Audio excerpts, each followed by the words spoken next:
doing lesson 4.4, which is the bisectors of triangles. So we're going to be looking at some different segments that are going to be bisecting some pieces of our triangle. So let's get into it. All right, guys, so let's jump into this. So first thing we're going to look at is a perpendicular bisector. And the main thing I want you guys to see is whenever you're reading these, that's going to tell you specifically what type of segment it's going to be. So like perpendicular means it's going to make a 90-degree angle, and bisector means it's going to cut the side in half.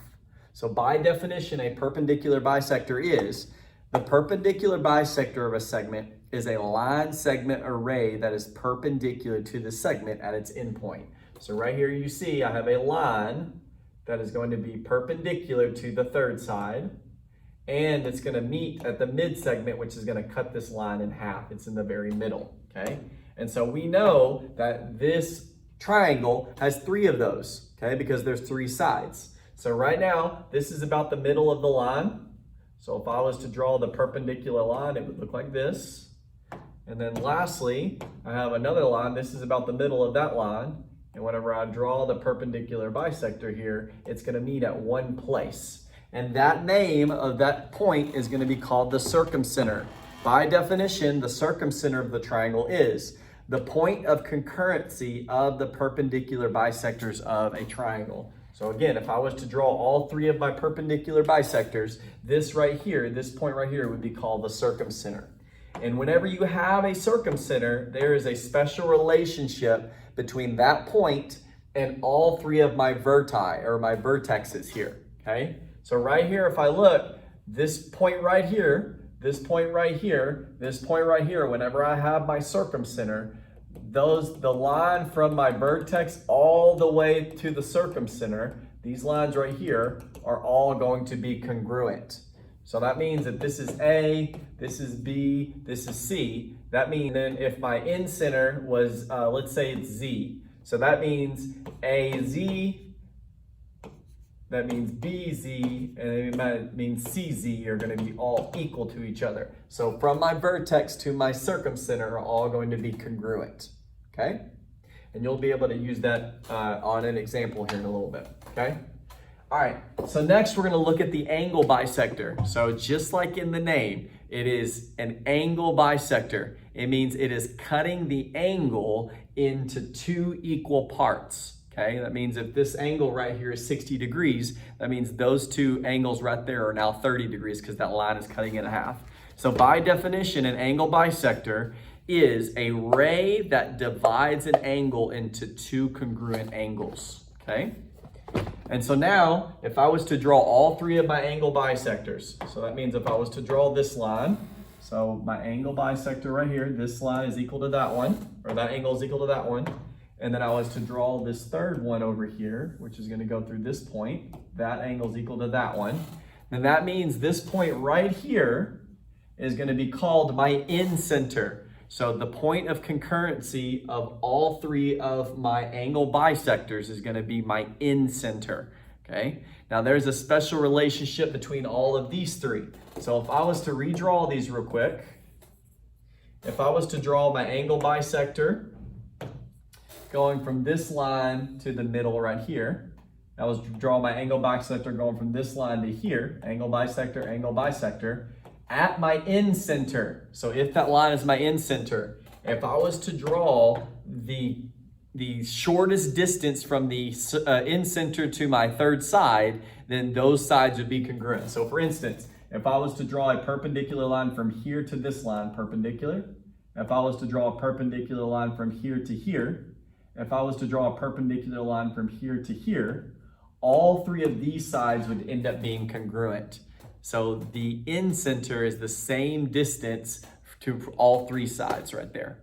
And we're going to use that here in a second on one of our examples. So let's jump over and let's look at our examples, okay?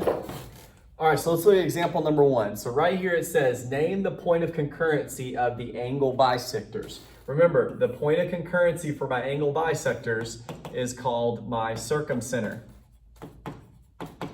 okay? So right now, I'm looking, or no, not the angle, sorry. Gosh, dang it. Okay. All right, now let's look at example number one. So it says, name the point of concurrency of the angle bisectors. So the point of concurrency of my angle bisectors is known as the end center. okay?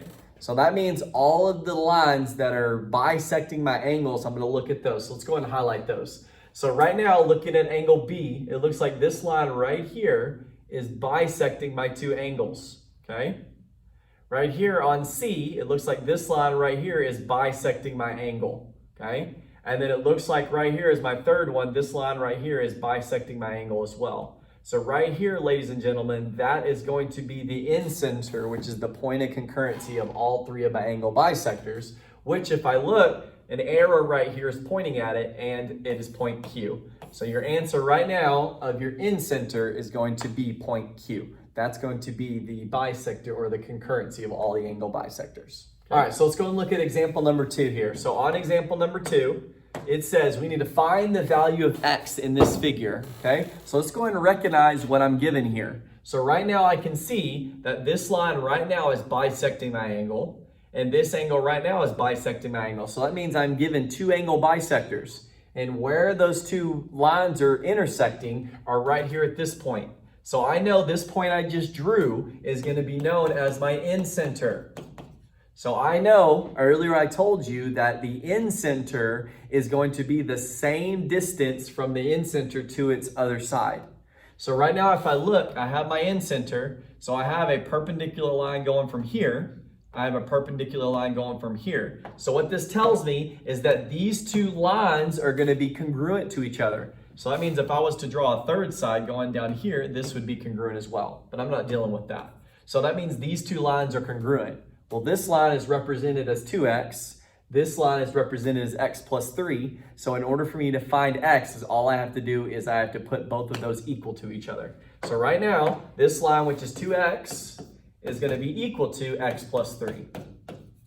So now all I have to do is subtract x on both sides. It cancels over here. 2x minus x is going to give me x. So that means x is going to be equal to 3. So the value of x is 3. So real quick, 2 times 3 is 6. 3 plus 3 is going to give you 6. So that would make both of those equations equal to each other. Okay? All right, and lastly, looking at example number 3, it says we need to find the value of x in the figure. So right now we have a bunch of special segments going on here. So now I need to look at those, determine what they are, and then go from there to try and solve for it. So right now it looks like here I have an angle bisector. It looks like here I have an angle bisector. So where both of those meet, this right here, again, is going to be known as my incenter. So I know when I have an incenter that the lines perpendicular from that point to my third side is going to be congruent to each other. So that means this line right here is going directly to my incenter at a 90-degree angle. This one's going directly to my incenter at a 90-degree angle. And then that means if I had a third one that's at 90 degrees, all three of these lines would be equal to each other, but I'm not dealing with that one, so I'm not worried about it, okay? So that means if I want to find the value of x, that means this line right here and this line right here are going to be congruent to each other. So that means all I have to do is set them equal to each other and I can solve for x. So that means 5x minus 4 is going to be equal to x plus 6, okay? So now all I have to do is solve. So here we go. So I'm going to subtract x on both sides. So that's going to cancel. 5x minus x is going to give you 4x. I'm going to end up adding 4 to both sides. So that's going to be 4x equals 6 plus 4 is going to give me 10. And then I'm going to divide by 4 on both sides, which 4 will go into 10. 2 times, so 0, 2 will give me 8, 2.0 would be 2.5. So that means x is going to be equal to 2, x is going to be equal to 2.5. So right there, ladies and gentlemen, because those two lines right there going to the incenter are congruent, that means both of those equations are equal. I set them equal to each other and solve for x, which gave me 2.5, okay? All right, good luck on your skill check, and let me know if you need any help, please.